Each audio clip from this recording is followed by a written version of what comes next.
Welcome to Embryo North Bank. I've just turned up for a little summer session and this gives me the perfect opportunity to run through everything you need to know ahead of your stay. 10 acres in size, North Bank is stocked with around 170 hand-picked carp. Its 10 swims are dotted around a central island. In the middle of that, you have a hut with a barbecue area, making it the ultimate social venue.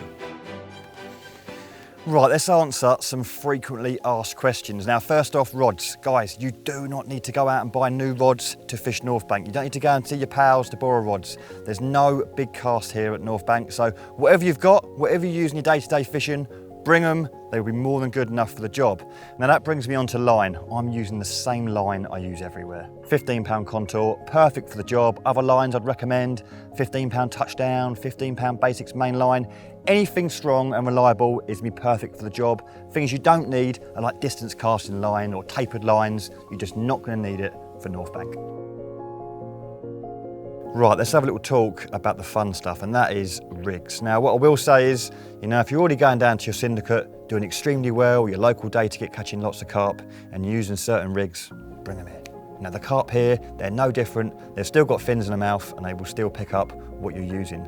But what I will touch on is using rigs that suit the spots and the bottom that you find here at North Bank. So if you find a nice clear area, a nice gravelly area, you know, maybe a little leg clip system with a little bit of sort of tungsten tubing out the back of it, with maybe like a little IQD rig, the slip D rigs I'm using here, or maybe even a spinner rig as a wafter or a spinner rig as a pop-up, you know, that's absolutely perfect. But there is a fair bit of silkweed present here at North Bank, and they are on the spots also. So for me this session, I've created a rig that suits the bottom, and that is a little helicopter number. I've got what, 2 foot of lead core there, I've got a drop off 3 ounce lead, and I've got my bead there set a couple of inches up, so I know that my rig is nestling down lovely and fishing lovely and natural on whatever bottom it goes onto if there is a little bit of silkweed on the spot. Again, strong, reliable tackle. Just like my main line, I've got strong components. 15-pound boom, super strong. In my sort of like slip D section, that's 30-pound armour cord, extremely strong. And moving on to the hook, size 4 curve, extremely strong. We are a barbless venue, so make sure you've got a barbless hook on, or if you have got barbed hooks, make sure they're crimped down, go in a t-shirt, come out a t-shirt without snagging it. Now, if you're not mega keen or mega confident on tying your own rigs, you know, we do some fantastic ready tie rigs, which you can bring yourself, or if you have forgot them, there's an Angling Direct not far away in Peterborough. Now, hook bait choice. So you can see there, I've got a little banoffee wafter. That suits the bait that I'm feeding. I'm feeding a lot of sail, a lot of pellet, and a little bit of corn as well. So I'm sort of, you know, in a way, matching the hatch. But in the spring, I'd probably go to something a bit more sort of on the colourful side, a little yellow one, a little pink one, or even a little white one, just to get their attention. But the key things here is, you know, suiting the bottom you're fishing over, fish nice and strong, and you will catch lots of carp. Right, let's have a little talk about bait. Now, when you arrive here at North Bank, you'll be handed over your bait package, which consists of 15 key of flake maize and 15 key of 8mm pellet. One thing I will say, use it. Don't expect to be taking any of this bait home with you, because trust me, you've not put enough in, especially at this time of the year. After spawning, July, August, you've got 170 very, very hungry carp out there. Okay, so 30 key of bait between 8 of you, it's not a lot of food, and I'm adding other stuff to that. I'm going to show you a very simple mix to get the real best out of a good quality spot mix. Firstly, let's start off with the flake maize. Now, if you've never used flake maize before, you're new to it, it is very, very similar, I guess, to cornflakes back at home. Now, just like cornflakes, we add milk to it. You know, we're adding a liquid to it to make it actually taste nice. No different to this at all.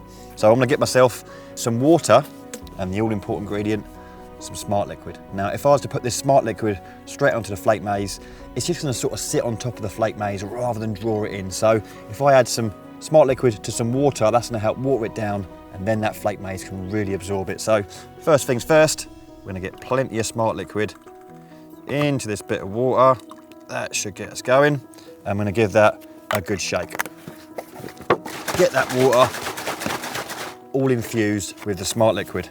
Next step, grab your flake maize, and we'll probably put, I don't know, 3 or 4 handfuls of the flake maize. That looks good. Get my liquid, and we go straight in to the bucket. With our little spoon, we can then get all that flake maize covered in that smart liquid.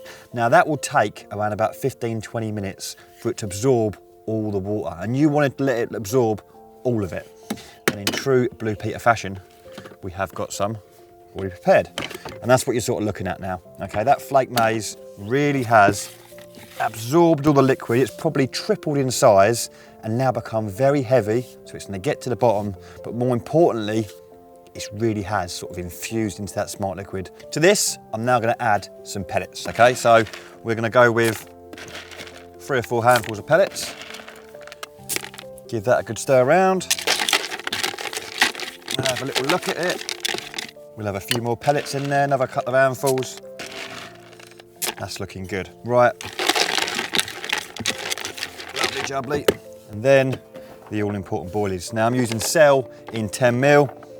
Essential cell, hybrid, all that really good boilie will only help get the carp grubbing around. I've added sweet corn to this in the past, maize also a very, very good additive to add. Right, let's give this a good stir around, getting all them pellets and the boilies covered in that flake maize, which as we know is covered in all that lovely smart liquid. Now as you can see, if you look into that bucket, there's not a big 10 key bucket that I've knocked up there. I've knocked enough up for my initial baiting up, which is probably about sort of 10-15 spoms. So it's no good in the bucket. Let's go and get it out of the spot. North Bank has 2 bowl areas separated by a channel section. Now I'd probably fish and bait slightly different depending on what section of the lake I'm in. If I'm in the bowl area, I'll be spomming into the open water section, you know, fishing hopefully 2 or 3 rods on one spot, fishing nice and accurate via a spom. If you're not overly confident with spomming or you're not very accurate, the channel section gives you a really good opportunity to fish accurate via a marker float. You know, it's not very wide, so I could pop a marker float up, access it from both your swim or the far margin, and catapult baits out like boilies or 8mm pellets. So you really are fishing perfectly on a spot. We've noticed this year that the majority of the bites come through that morning period, you know, first light through to sort of 10 or 11 AM. So what you don't want to be doing first thing in the morning is grabbing your spod rod and start baiting up. With the lakes being so shallow, you're not only going to mess it up for yourself, but others around you. All swims at North Bank can be prolific. There really isn't one flyer, but one thing I will say is choose your swim based on your angling ability or your strengths. If you enjoy fishing to reeds or a far margin, get yourself in them channel sections. And another thing that I will touch on, if there's only 4 or 5 of you coming, don't go all at one end. Spread yourself out, keep the fish moving, keep the bites coming. Just remember, all swim is a platform to get you beyond the reeds, so ensure you bring either stage stands, storm poles, or if you've got one, a pod, so your setup is secure. Well, this morning's results have been nothing short of, do you know what, really, really good fun. And this is a result of getting everything right, you know, finding the spots on the first day, getting the bait application right, getting the rig spot on, and giving them food that they really enjoy eating. And yeah, 3 lovely fish to photograph. They absolutely ruck in here, so give them a little bit of breathing space once they are in the net. They're quite happy there, they're quite safe there, while you get everything ready at the back of the swim. You've got a wet mat, you've got your scales, you've got your carp care, you've got plenty of fresh water to give them as well. And remember, always bring the fish up onto the mat vigorously. But it's not just about fish care, make sure you're looking after yourselves as well. We're quite open to the elements here, so make sure you've got plenty of drinking water, you've got that factor 50, and don't forget to pack some mosquito repellent. Now you will notice there's a small boat on site, but this is strictly for Embryo staff only. If you were to crack off, it happens to all of us, whether it be a spom or a marker, give us a call, we'd much rather know so we can come and retrieve that line before it becomes a snag for future parties. Now, North Bank really is the ultimate social venue. With the hut, the barbecue and the toilet in a central position of the fishery, it really is the perfect place to fire the barbecue up and have a few beers. Now, if you are fishing in the sort of central bowl areas, by all means, leave your rods out, bring your receiver back to the hut, have a good time. If you are in the channel, fishing against the reeds, in essence, you are snag fishing, so it is wise to draw your rods in while coming round for a social.